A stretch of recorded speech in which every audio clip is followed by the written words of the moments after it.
wabarakatuh. Alhamdulillah, senang sekali saya Legiawati dapat menjumpai Anda. Dan selama 30 menit ke depan kami akan membersamai sahabat muslimah dalam acara Bincang Ramadan. Dan hari ini kita akan membahas tema tentang ajal dan persiapannya. Alhamdulillah, di tengah-tengah kita sudah hadir narasumber kita, yaitu Ustazah Desi Masita. Beliau adalah seorang aktivis dakwah dan pemerhati umat. Baik, kita sapa terlebih dahulu Ustazahnya. Assalamualaikum Ustazah. Waalaikumsalam warahmatullahi wabarakatuh. Apa kabar Ustazah hari ini? Alhamdulillah sehat walafiat. Mudah-mudahan Mbak Egi dan sahabat muslimah yang di rumah juga dalam kondisi sehat walafiat. Alhamdulillah sehat Ustazah. Alhamdulillah. Ya Ustazah, hari ini kita akan membahas tema tentang ajal dan persiapannya. Nah, ini dari judulnya ini kayaknya agak-agak ngeri-ngeri gimana gitu ya Ustazah ya.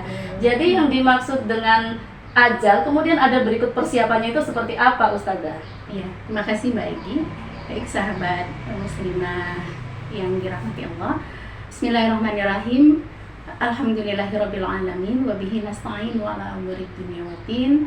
Assalatu wassalamu ala asrofil anbiya'i wal mursalin wa ala alihi wa ashabihi ajma'in. Allahumma sholli ala Muhammad wa ala ali Muhammad. Rabbi shrah li sadri wa yassir li amri wa hlul 'uqdatam min lisani yafqahu qawli. Amma ba'du. Baik Mbak Egi, sahabat muslimah yang berada di rumah, alhamdulillah kita dipertemukan kembali ya Mbak Egi dalam kajian ilmu ya Mbak Egi dalam program Bincang Ramadan. Ya, dalam acara Bincang Ramadan. Alhamdulillah wa syukurillah Allah berikan kenikmatan itu kepada kita semua sehingga kita alhamdulillah pada hari ini juga bisa menjalankan puasa Ramadan, mudah-mudahan dalam kondisi sehat walafiat juga ya. Amin ya rabbal Amin ya rabbal alamin. Baik, tadi judul tema kita hari ini adalah ajal dan persiapannya. Memang kalau berbicara masalah ajal bisa terbilang agak ngeri-ngeri sedap ya, gitu betul. ya. Ajal itu kan kayak kematian gitu ya. Iya, Ustazah, ya. betul. Karena kenapa saya bilang agak ngeri-ngeri sedap? Karena yang ngeri itu ya memang namanya ajal itu pasti semuanya ada yang merasa takut gitu ya ketika ajal itu menjemput gitu kan. Kenapa saya bilang sedap ya, ketika kita mempersiapkan ajal itu dengan persiapan yang sangat matang, ya pasti nanti akan menemukan kesedapan atau bahasanya akan menemukan kebahagiaan nanti. Masya Allah. Jadi ngeri tapi ada sedapnya Ada gitu. sedapnya. Ustazah. Nah itu insya Allah kita akan mendapatkan atau menemukan hal yang seperti itu, pasti itu ya. Nah berbicara masalah ajal itu kalau yang kita pahami itu adalah kematian gitu ya. Dan ajal atau kematian itu merupakan hak prerogatifnya Allah lah ya gitu. Artinya itu merupakan rahasia Allah juga gitu. Kita tidak akan pernah tahu sampai ajal kita tuh sampai di mana gitu kan ya. Dan kemudian kapan ajal itu menjemput, kapan kematian itu menjemput, pada saat apa dan maunya di mana itu tidak akan ada, tidak ada yang tahu. Tidak ada, ya. makanya itu menjadi rahasia Allah gitu kan. Nah itu seperti itu. Dan ketika pun ajal itu menjemput atau kematian itu menjemput kita, ya mau tidak mau kita harus siap. Ya, harus siap menerimanya, harus siap menghadapinya. Kemudian kita tidak akan pernah bisa mengelak satu jengkal pun, satu detik pun, atau kita bisa minta undur gitu ya, undur aja gitu kan ya. Atau ada orang mengatakan sering orang mengatakan aku ingin hidup 1000 tahun lagi gitu kan ya. Ya, padahal ya siapa yang tahu kalau dia bisa hidup 1000 tahun lagi, karena itu kalau perkara ajal itu adalah hak prerogatifnya Allah. Kan itu seperti itu ya Mbak Eki. Nah, kalau berbicara masalah ajal, Abdurrahman bin Abdul Ghazi itu dia menyatakan bahwasannya ajal itu adalah terputusnya ikatan antara ruh dengan jasad. Kalau kita berbicara kan pengen tahu ajal itu apa dulu gitu ya. Betul, definisinya gitu. Jadi ajal itu kalau menurut Abdurrahman bin Abdul Ghazi itu beliau mengatakan ajal itu adalah terputusnya antara ruh dengan jasad gitu. Berpisah ya betul gitu. Nah kemudian para ulama juga mengatakan bahwasannya ajal itu adalah terputus atau berpindah atau terpisah, berpindahnya dari satu alam ke alam yang lain atau berpindah dari alam dunia ke alam akhirat. Nah itu seperti itu. Perbedaan dua alam gitu ya. Perbedaan di dua alam gitu. Jadi dari kehidupan dunia ke kehidupan akhirat itu para fuqaha menyimpulkan seperti itu gitu. Nah kemudian berbicara masalah ajal juga, memang Allah sudah menetapkan memang di dalam Al-Quran gitu, terutama di dalam Quran surat Ali Imran ayat 185 itu dikatakan oleh Allah bahwasannya a'udzubillahi minasyaitonirrajim, kullun nafsin dha'iqatul maut. Mungkin ya sahabat muslimah juga di rumah juga sering mendengar ayat itu ya, mungkin Mbak Egy juga ya, bahwasanya setiap diri itu pasti akan menemui kematiannya gitu. Dan itu dikatakan perkara yang pasti oleh Allah, kan begitu. Kemudian di dalam Quran surat Al-Jumu'ah juga itu dikatakan bahwasanya kata Allah itu a'udzubillahi minasyaitonirrajim, qul innal mautal ladzi tafirruna minhu fa innahu mulaqikum. Artinya yaitu kata Allah itu, katakanlah sesungguhnya kematian itu adalah perkara yang pasti gitu. Perkara yang pasti yang itu kita itu tidak akan pernah bisa lari daripadanya. Nah itu seperti itu ya. Nah kemudian kata Allah fa innahu mulaqikum gitu. Ia pasti akan menemui kamu gitu. Jadi apapun kondisi kita harus siap dengan kematian itu gitu, karena itu menurut perkara yang pasti ya. Seperti itu Mbak Egy. Jadi ajal itu ya Ustaz ya, ketika Allah menghendaki umatnya atau hambanya itu memang sudah tiba ada ajalnya, maka tidak ada yang bisa mengelak tadi ya Ustazah mengatakan ya, bahkan ada di firman Allah tadi ya. Seru sekali Ustazah ya. Tapi tahan dulu pembahasannya Ustazah ya, karena setelah jeda yang berikut ini kita akan melanjutkan kembali. Sahabat muslimah yang dirahmati Allah Subhanahu wa Ta'ala, jangan kemana-mana karena setelah jeda yang satu ini kita akan kembali lagi masih di Bincang Ramadan. Masih bersama saya Legiawati dalam acara Bincang Ramadan, dan kita masih dalam tema ajal dan persiapannya. Tadi Ustazah menjelaskan bahwasanya definisi ajal itu terputusnya atau berpisahnya ruh dengan jasad, atau berpindah dari alam dunia ke alam akhirat ya Ustazah ya tadi ya. Nah Ustazah, saya mau tanya nih, kira-kira ada nggak sih tanda-tandanya ajal itu akan datang kepada seseorang? Iya. Ya baik, terima kasih Mbak Egy, sahabat muslimah yang berada di rumah. Ya tadi sudah sama-sama kita pahami ajal itu apa ya, apalagi ajal itu merupakan perkara yang pasti yang kita tidak bisa menghindarinya, dan itu merupakan janji Allah gitu kan ya, bahwasanya setiap orang itu akan menjemput kepada kematian gitu ya, akan menjemput kepada ajalnya gitu.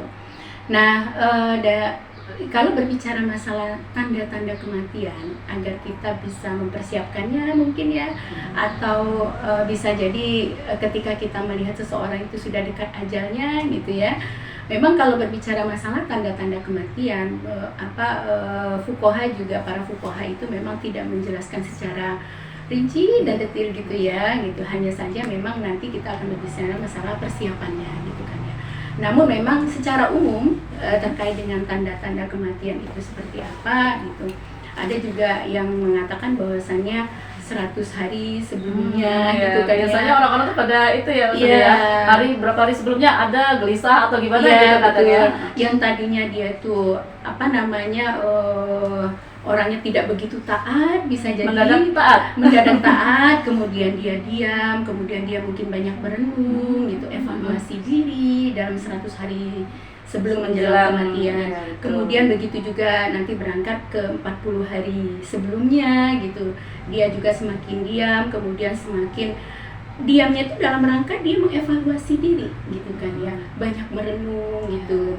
Mungkin pernah juga ya, saya pribadi juga pernah menyaksikan sebelumnya itu ternyata ada yang memang diam saja. Ini kenapa sih, kita kadang-kadang suka berkata ini biasanya care, biasanya ini ternyata kok tadinya lincah tapi kok sekarang justru kalem, tawadu bisa jadi ya begitu. Itu seperti banyak yang atau nanti setelah 40 hari sebelum menjelang kematian, nanti mundur lagi ada 7 hari sebelum menjelang kematian, mendekati. Jadi semakin mendekati itu semakin tulus, semakin tawadu, kemudian semakin dia merasa ada sesuatu di dalamnya dan kita merasa agak aneh kepada orang tersebut. Orang gitu. lain itu melihatnya aneh gitu Aneh, ya. ini Ustazah, kenapa kalau sih kita- ini atau misalnya ada suatu pesan dan kesan di 7 hari Iya. sebelumnya atau sampai kepada 3 hari sebelumnya gitu dia berpesan mungkin tentang hak perwalian Oh, kah iya. gitu, berpesan Ada yang minta maaf kadang-kadang ya, Ustazah, iya ya. betul, Hmm. atau berpesan kebaikan kepada kalau seorang bapak kepada anak-anaknya, kepada istrinya mungkin gitu kan, atau kepada saudara yang lainnya gitu. Nah itu yang bisa kita raba saat ini.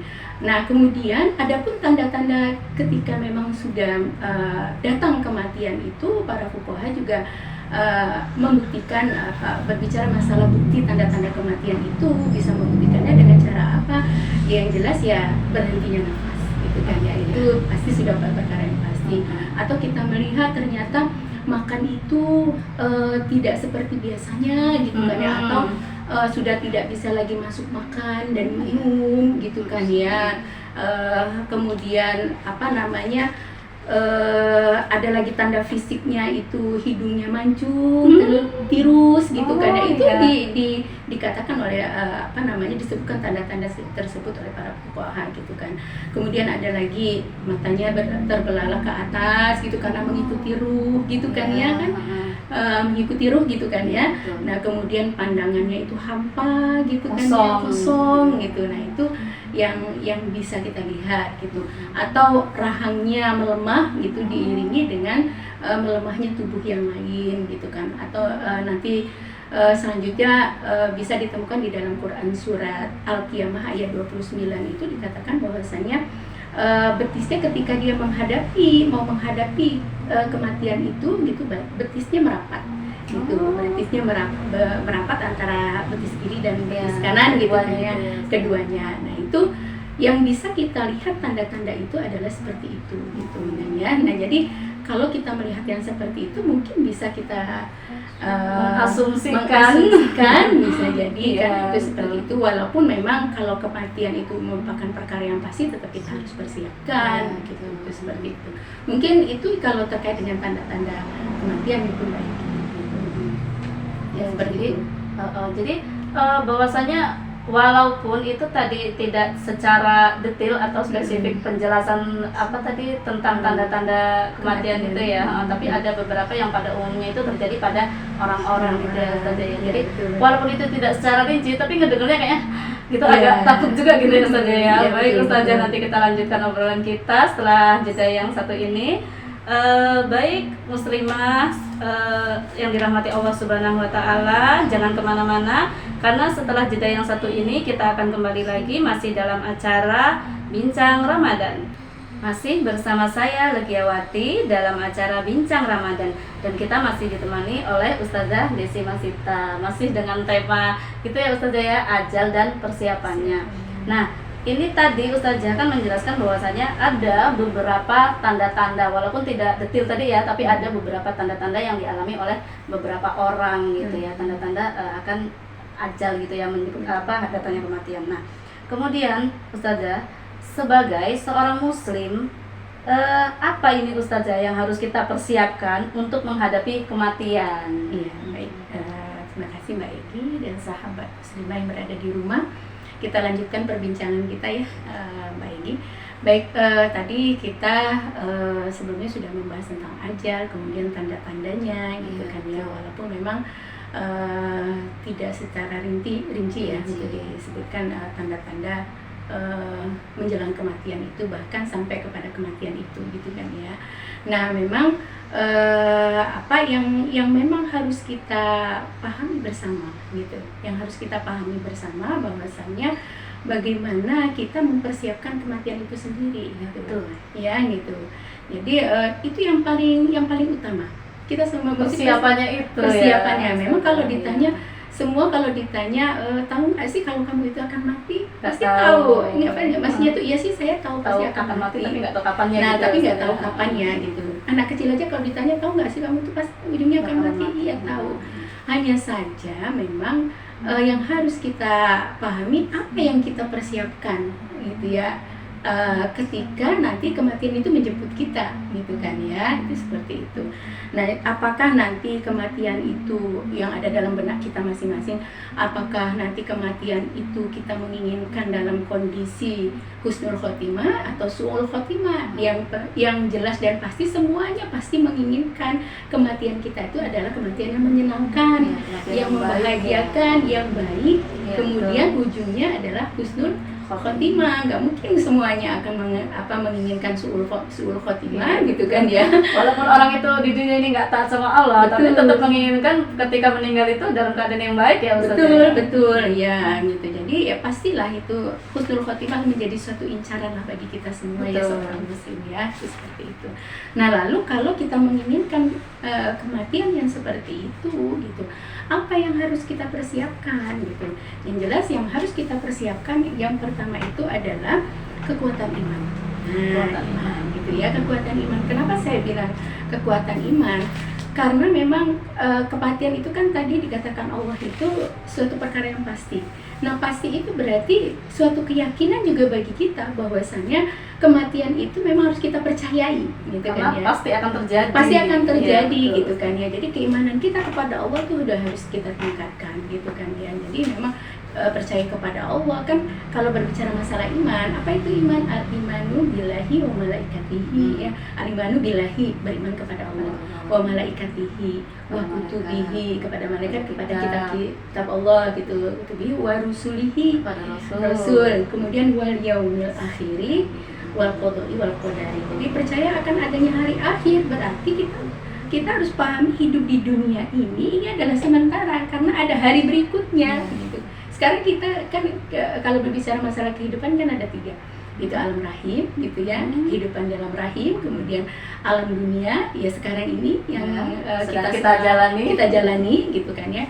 Kemudian nanti adalah alam akhirat, itu namanya yaumil akhir, yaumil akhir, dan itu harus kita percayai juga, perkara yang pasti, gitu. Karena setelah kehidupan dunia kita akan memasuki di ronde berikutnya, gitu kan ya. Kita akan masuki ke alam dunia, ke alam akhirat, gitu kan ya. Itu namanya yaumil akhir. Nah, itu merupakan satu keimanan yang memang harus tertanam pada diri kita, gitu, sehingga harus betul-betul kita yakini, Ustaz. Betul, gitu. Nah, jadi itu seperti itu yang pertama, gitu. Jadi meningkatkan kualitas keimanan kita. Lalu yang kedua apa? Yang kedua adalah memperbanyak amal soleh. Itu perkara yang penting kan, gitu. Iya, betul. Karena amalan-amalan soleh itu kita kerjakan di mana? Ketika kita hidup di dunia kan, gitu. Karena dunia itu kan penjembatan untuk kita mau masuk ke dalam surganya Allah, kan, gitu. Jadi perbanyak amal soleh. Apa itu? Banyak amalan-amalan soleh itu, gitu kan ya.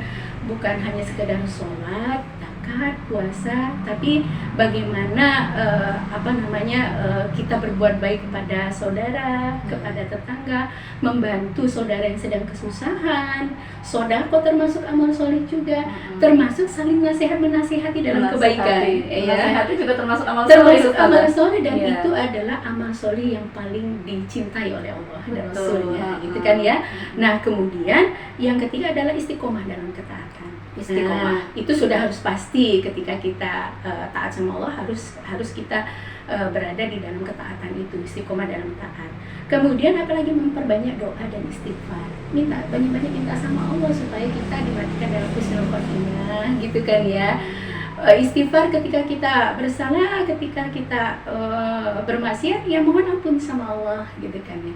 Yang terakhir, yang pertama dan paling utama itu apa? Menuntut ilmu. Nah, itu perkara yang pasti, karena untuk beramal soleh itu butuh ilmunya, ya kan, gitu. Nah, itu seperti itu. Sama seperti saya teringat sabda Rasulullah bahwasannya ketika anak Adam itu meninggal dunia, maka terputuslah, gitu kan ya, semua amalannya kecuali 3 perkara. Apa itu? Amal jariyah, ilmu yang bermanfaat, kemudian yang ketiga adalah anak yang soleh yang selalu mendoakannya, gitu kan ya, anak solihah. Nah, berarti ketiga itu butuh nggak ilmunya? Iya, betul. Nah, ilmu yang benar ya Ustaz. Iya, yang jelas kita melakukan tuh nggak sesuai dengan. Iya, jadi ilmu untuk ilmunya itu apa ya? Ilmu untuk menjadikan kita tuh sebagai anak yang soleh seperti apa, ilmu yang bermanfaat seperti apa gitu. Masya Allah Ustazah ya. Menarik sekali pembahasan kita hari ini ya. Jadi ngeri-ngeri gimana dan ternyata banyak yang harus kita persiapkan ya Ustazah. Rasanya masih ingin sekali mendengar penjelasan dari Ustazah, tapi sayang sekali waktu kita sudah habis Ustazah. Semoga Allah mempertemukan kita di lain waktu dengan tema yang berbeda. Insyaallah. Terima kasih Ustazah untuk waktunya dan ilmunya. Semoga Ustazah sehat selalu. Amin, amin, Allahumma amin. Baik sahabat muslimah yang dirahmati Allah Subhanahu wa taala, tak terasa kita sudah di penghujung acara. Jangan lupa untuk selalu menyaksikan Bincang Ramadan selama bulan Ramadan. Saya Legiawati mohon pamit undur diri. Saya akhiri. Billahi taufiq wal hidayah. Wassalamualaikum warahmatullahi wabarakatuh.